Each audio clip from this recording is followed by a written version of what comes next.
BJP के साथ लड़ने से सबसे ज्यादा फायदे में रहेंगे चिराग पासवान। बिहार में बीजेपी ने सहयोगियों के साथ किया सीटों का बंटवारा। 30 सीटों पर चुनाव लड़ेगी बीजेपी, सहयोगियों में एलजेपी को सबसे ज्यादा सीट। सहयोगियों के लिए बीजेपी ने 10 सीटें कर दी है तय, दबाव में नहीं आएगी बीजेपी। बीजेपी इस बार लोकसभा चुनाव की तैयारियां तेजी से करने में जुटी हुई है, खास तौर पर वहां जहां पार्टी कई दलों के साथ गठबंधन कर चुनाव मैदान में उतरने की तैयारी में है। बीजेपी के निशाने पर इस समय सबसे ज्यादा बिहार, महाराष्ट्र और उत्तर प्रदेश है।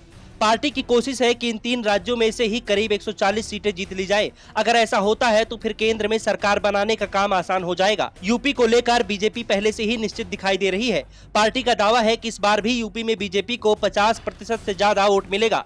तो अजीत पवार के आने के बाद महाराष्ट्र में भी बीजेपी को राहत मिलती दिख रही है, लेकिन मुकाबला बिहार में अभी भी फंसा हुआ है। इसलिए पार्टी ने बिहार को लेकर अलग ही तैयारी कर ली है।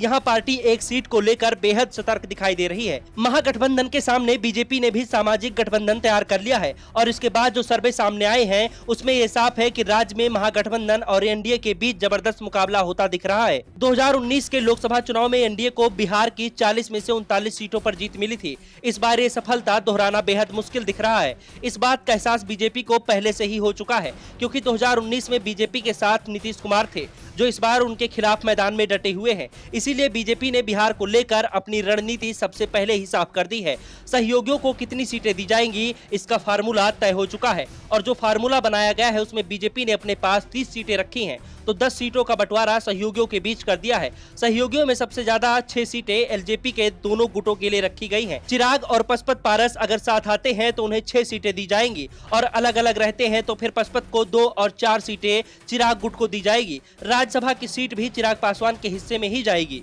बीजेपी ने पशुपत पारस को राज्यसभा सीट का भी ऑफर दिया है, लेकिन बदले में उन्हें सभी 6 सीटें चिराग को सौंपनी होगी। तो दूसरी ओर जीतन राम मांझी को पार्टी को एक और उपेंद्र कुशवाहा की पार्टी को 2 सीटें दी जाएंगी। 1 सीट का ऑफर वीआईपी के मुकेश साहनी को भी दिया जाएगा और ये उन पर छोड़ दिया गया है कि वो ऑफर को स्वीकार करते हैं या नहीं।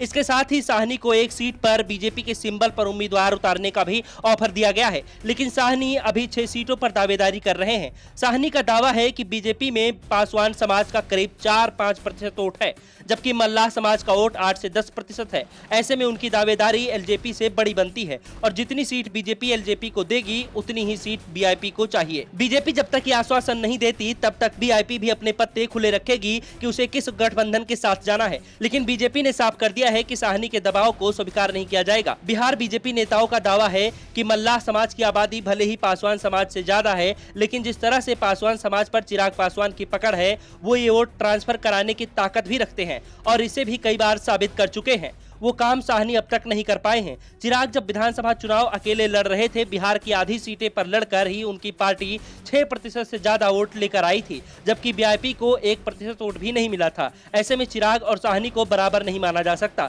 साथ ही मल्लाह समाज पहले ही भाजपा को वोट देता रहा है। साहनी में वोट ट्रांसफर कराने की क्षमता भी बहुत ज्यादा नहीं है। फिलहाल बीजेपी ने सीटों का बंटवारा तय कर दिया है और अब पार्टी चुनाव प्रचार के मैदान में कूदने को तैयार है।